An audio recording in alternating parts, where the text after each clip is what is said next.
Well, hello and welcome to Meet the Candidates. I'm David Loos. Each week I sit down with a candidate from around the WVRY listening area as we give you, the listeners, a chance to get to know the various candidates running for the races here in our listening area.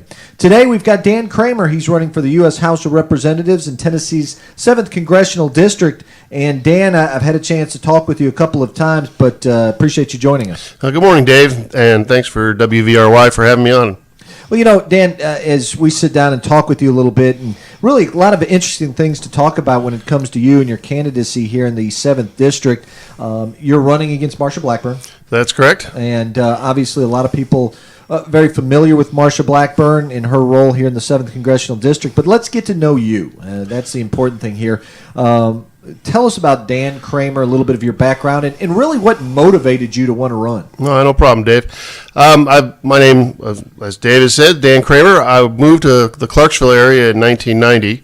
The Army sent me here right out of flight school. I was a Chinook helicopter pilot, my first assignment, and I've lived in Clarksville ever since, with the exception of an occasional trip overseas that the Army has funded for me. Like I said, I've been in Clarksville since 1990, 5 tours in the 101st. And when I retired in 2012, Clarksville is where I chose to retire and live from there on. While I was in the Army, the last 4 to 5 years of my career, I became increasingly frustrated with some of the policies and actions of the Congress was going through the partisanship fights and their basic inability to do the job of governing.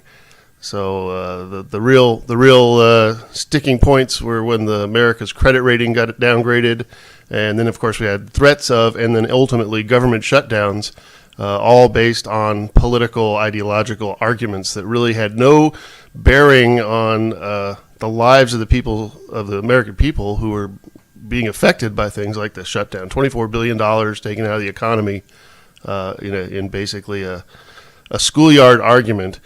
And that's when I decided that there's got to be a better way to do it. And a lot of the lessons I learned in the military about, yes, you put forth your ideas, you make the suggestions, you work hard for the things you believe, but ultimately everybody's on the same team and working for the same goal, and you can't all pull in different directions and expect to get anywhere.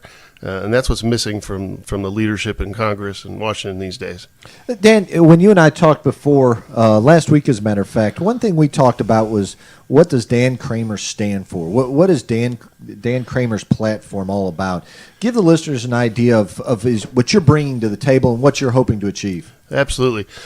The main focus of my campaign is getting Washington to work for working Americans. Too many people in this country no longer have access to what we like to think of as the American dream, where we think we're going to be able to provide a better life for our children than we had ourselves. And that's slowly but surely being eroded, mainly because the middle class is under attack from Washington policies, economic factors, the misguidance of the banking sector. All of these things are destroying the middle class, the working class. And people who go to work day in and day out and do their job, pay their taxes, good working Americans are no longer able to be sure that their lives are going to improve for their children.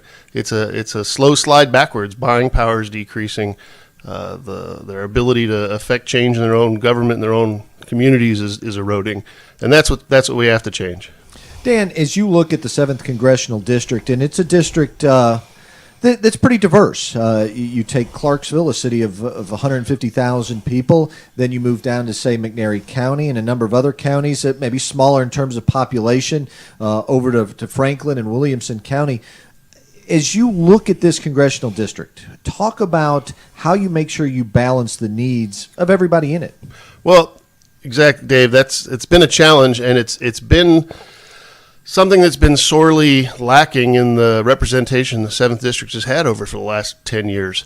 The current leadership really looks at the high population centers of Williamson County and ignores the rest of the district.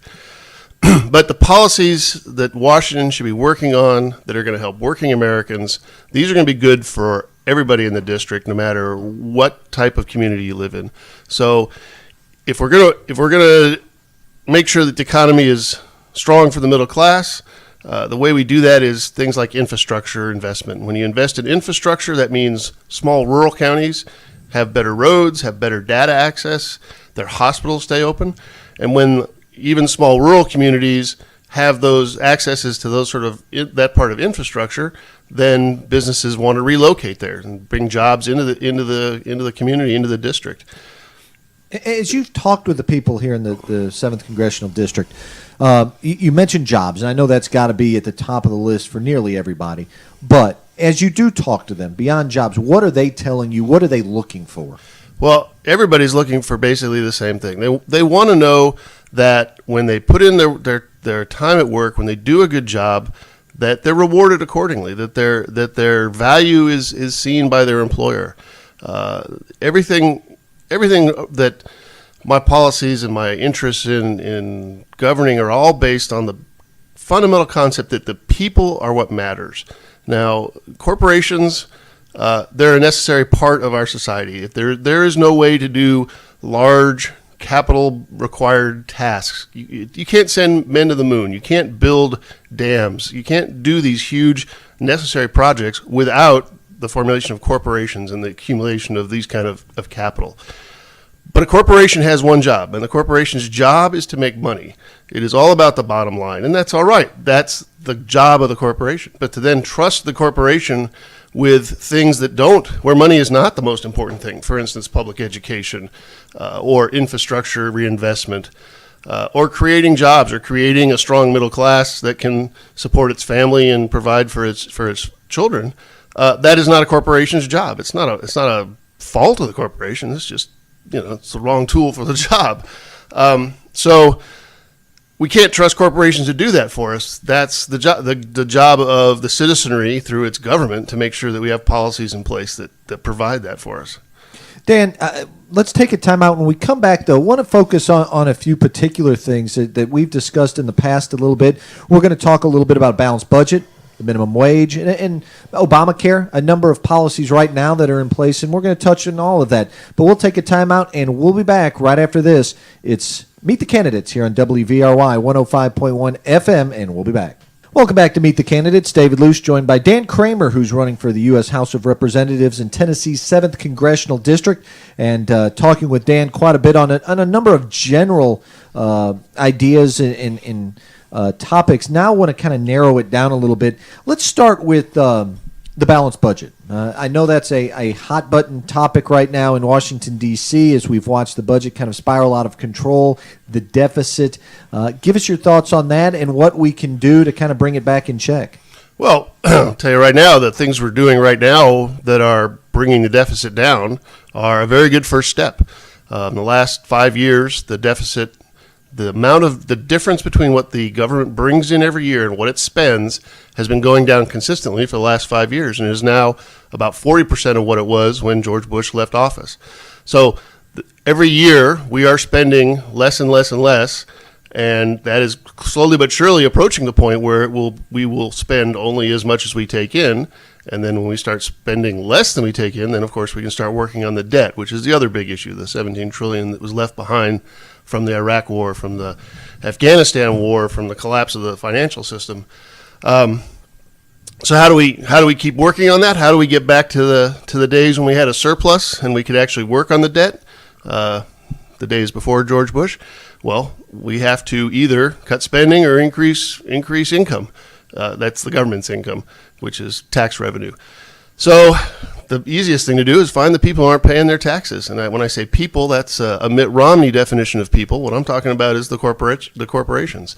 Corporate welfare is slowly but surely draining the coffers of the United States government through their influence of lobbyists and directly into the Congress, so that more and more policies are passed where large corporations spend less and less of the money that they earn and the wealth they've created, putting it back into the tax base that has from the United States tax base where the environment they exist in.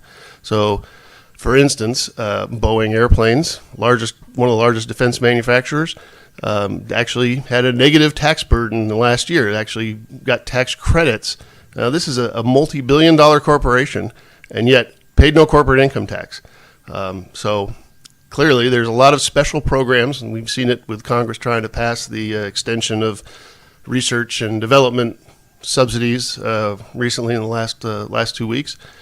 Everybody's got their pet project, and the more money they have, the more lobbyists they can hire to protect those pet projects. And slowly but surely, the United States government has its coffers drained, and then everybody wails and whines about how the money's being sucked up by social programs, which are just a tiny drop in the bucket compared to the money we're losing to corporations that aren't paying their fair share of their tax burden.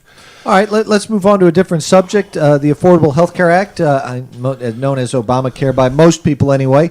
But give us your thoughts on that. That's obviously another hot-button topic from coast to coast. Where do you stand? Well, I think it's becoming less of a hot-button topic as we find more and more things about it are working the way they're supposed to. The uninsured rate across the country is dropping. The costs of health insurance across the country as an average are dropping. There are more people signed up than they expected. There are more people in the young, healthy bracket than they expected are signed up, which of course makes the risk pool better. So in every respect, the Affordable Care Act is working, with the exception of one, which is where Republican-led states have opted out of the Medicaid expansion. And that gap, and here in Tennessee we call it the Haslam gap, is leaving Tennesseans with no health care when it was specifically legislated that they would be able to get it. And it's taking $1.4 billion tax money that Tennessee is paying into the system that is supposed to come back to Tennessee, and it's giving it to other states. They can spend it on their health care programs. So just to really understand this, regardless of what you think about a government-run insurance or government-subsidized health insurance through private insurers and all that, by not expanding Medicaid, Governor Haslam is taking $1.4 billion every year of Tennesseans' tax money, giving it to other states, instead of hiring healthcare workers in Tennessee, instead of purchasing medical products from Tennessee corporations, instead of running hospitals that are operated by Community Health Services in Franklin. So there are real Tennesseans, real Tennessee companies, real Tennessee small businesses that are being hurt directly by the loss of that $1.4 billion of income, irrespective of whether or not people are even getting the health care they're supposed to. All right. Let's talk about the minimum wage a little bit. We've heard discussion and debate across the country about the possibility of raising the minimum wage, in each state kind of looking at their own situations. As far as Tennessee is concerned, obviously that's our primary focal point, but we can talk nationally. What are your thoughts on raising the minimum wage? Well, I don't like to frame it as raising the minimum wage. What we need to do is stop reducing the minimum wage, because what happened is we passed a minimum wage many years ago, and every now and again we decide if it's too little and we raise it. What needs to happen is it needs to be tied to the economy, to productivity, to the general cost of living in our economy, and it needs to keep up with it. It's like the thermostat in your house. It never keeps the temperature exactly on, say, you set it 78 degrees. It waits till it gets down to 77. It turns on. It heats you up to 79. When it says it's a little too hot, it comes back down. Well, that's all well and good in an average sense of view. But if you're a person who requires that income to live, if that's the money that pays your rent, that feeds your children, waiting for that 1% or 2% swing to come back around, that puts your life in dire jeopardy. And what we've seen in the last 5 or 6 years is it's not a 1 or 2% swing. We're now, well, it's the difference between $7 and they're proposing 10, and in reality, for it to have kept up, it really should be closer to 12. So again, I don't like to call it the minimum wage either. It should be, if it was the minimum wage, it would be already acceptable, but it isn't.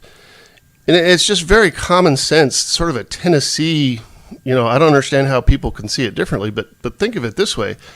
If you work 40 hours a week and you bring home your paycheck and you don't have enough money to pay the rent, eat, feed your children, go to the doctor without the government giving you extra support, then you were not paid the minimum. Your employer has basically stolen the tax dollars that we have to pay for those people to be able to eat, to be able to afford their rent. All those subsidies that come out of tax dollars, those become basically a subsidy for the large employer who's not paying his worker enough. $900,000 is what's estimated each Walmart store gets saves, if you want, in not paying wages to its employees that then the government has to pick up in subsidies. So why is a company that makes multi-billion dollars a year receiving another $900,000 a year subsidy from the American taxpayers, because it doesn't want to cut into its profits by 3%. We'll take another time out. When we come back, we'll talk some more with Dan Kramer. He's running for the U.S. House of Representatives in the 7th Congressional District, and we'll be back right after this on WVRY 105.1 FM. Back with Dan Kramer here on Meet the Candidates on WVRY as we're talking about his race in the 7th Congressional District here in Tennessee for the U.S. House of Representatives. And Dan, another thing, reading through a lot of your literature, one thing that you focus on, civil liberties and the thought that our civil liberties are being attacked here in the United States. Give us your thoughts on that and what needs to change. Well, I think the most telling issue we have that it demonstrates the attack that's of our civil liberties in this country is with the NSA surveillance program. We expect the government, we demand our government do what it can to keep us safe. But at the same time, collecting data on every American's telephone call, that the information of who's called, where it's called from, this huge collection of data with no specific crime in mind, with no warrant required, I think will ultimately be seen as a violation of our Fourth Amendment rights. And I'm going to work hard to make sure if it isn't being seen that way, that it is challenged. And I think that program needs serious modifications, if nothing else, large amounts of extra oversight, because we all know that when the government can do whatever it wants with nobody looking, then we usually have had serious abuses, and we end up with problems, especially in the realm of civil liberties. Dan, I know that around the country, one thing you hear all the time is too much government, government trying to control too much. Give us your thoughts on how much influence the government should have in states' rights and individual rights. Well, those are all very clearly laid out in the Constitution, and it's often a give and take and a balance, and it's challenged many times in court and redefined as we go along, and that'll continue to be that way as long as this country exists, because that's how our framers designed it, where the Constitution is a living document that is able to be amended to keep up with things like the technology changes and societal changes. However, I generally dismiss people who will speak of they want to destroy the government, or they don't want smaller government for everything. Usually when I hear someone tell me that something is a government intrusion or a government overreach, what they're saying is that the government is interfering with their ability to abuse somebody or to take advantage of the system to take somebody's money and put it in their pocket. And I'll give you a prime example of that. Tennessee is famous for Tennessee walking horses. And for many years, a lot of the Tennessee walking horse, let's not say a lot. There are people in the Tennessee walking horse industry who train their horses with techniques that are very painful and abusive to the animals. Now, there are laws on the books that say you can't do that, but they didn't have the right teeth, or they aren't being enforced, and now there's new legislation to try and up the ante a little bit to try and keep the people who are abusing animals for profit from doing that. And what we've seen is that large, well-funded, money-driven operations are funneling money into Congress, specifically through your representative, Marsha Blackburn, at this point, to write legislation that counters it, that distracts from it, legislation that allows the people who are abusing the animals to continue to do it, to continue to hurt horses for profit. And the excuse they use is, well, the other people, that's a government overreach. It's the government taking too much control of our life. Well, I'll tell you, sometimes if the government doesn't stop people who are abusing horses, well, who's going to do it? In this case, they argue that the industry, relying on these abused horses for its survival, can be trusted to do that monitoring themselves, and that's not the case. Now, I'm going to paraphrase something here because I haven't memorized it, and I really should, but Theodore Roosevelt, a great Republican, said, and this is one of his, I wish I could quote it, but I'm going to have to paraphrase it, but the government is the check on the power of the corporation, the power of capital. So when the Constitution was written, our forefathers saw the abuses of power concentrated at the government level. And that's where the Bill of Rights comes from. That's where the Declaration of Independence comes from. The rights of man that came out of the Enlightenment sees the government as the power base that has to be protected against. But at the time, of course, large corporations, huge amounts of capital weren't in the system. Now, Theodore Roosevelt, when we get to the Gilded Age, the 1900s, where you see like Standard Oil and monopolies taking place, railroad monopolies, that kind of stuff, it becomes clear that the government is the only check on the power of the capital. And that's the complicated way of saying it, but here's the easy way of thinking about it. If Walmart was responsible for building roads, do you imagine you would have a road in front of your house? If Walmart was responsible for setting the minimum wage, what do you think it would be? So when people talk about, government overreach or big government, and they start talking about, well, we need to get rid of the EPA. Again, if you want to look at a country with no EPA, go look at China. They got smog alerts where it is measurably affecting the health of people on a daily basis, sending people to the hospital on a daily basis, not long-term affecting cancer rates, none of that nonsense. Smog so thick you can't see across the street. That's the civilization you live in if you decide you don't want an EPA. So government has its job, government has its role, and to say that it doesn't is it's disastrous. Let's put it that way. Well, Dan, let's end the show with this. As you talk to the constituents and voters here in the 7th Congressional District, why vote Dan Kramer? Whatever your political beliefs are, whatever your philosophies that you use to guide your life, one thing I know that we all agree on is that we all want a better life for our children than we're able to have for ourselves. That's a fundamental human drive, is to make sure that our families are taken care of. Right now, that's not happening. We can see it demonstrably in buying power studies, in job employment numbers, in wage numbers. When I'm in Congress, America's going to start working for the working American again, which means we're going to put people back to work. They're going to be working at jobs where they can afford to live their lives. And in the long run, that's going to provide a stronger economy, a stronger nation, a stronger country for everyone. And that's the only way we're going to get out of this. A strong economy, a strong working middle class, that's what I bring to the table. These are the values that were instilled in me 27 years in the military. And they're not just the military values. They are military values that are transposed exactly over what I see as Tennessee values, where people are treated as they have the right to be treated. People are treated with compassion. People are treated with respect and responsibility. And that's what you get with Dan Kramer. Well, Dan, we appreciate your time, and we wish you best of luck. Thank you very much, Dave. I appreciate your time and opportunity to speak to your listeners. Now, that's Dan Kramer running for the U.S. House of Representatives in Tennessee's 7th Congressional District. That's going to do it for this edition of Meet the Candidates. We'll be back with you again next week. Until then, have a great weekend, everyone. You've been listening to Meet the Candidates here on WVRY 105.1 FM.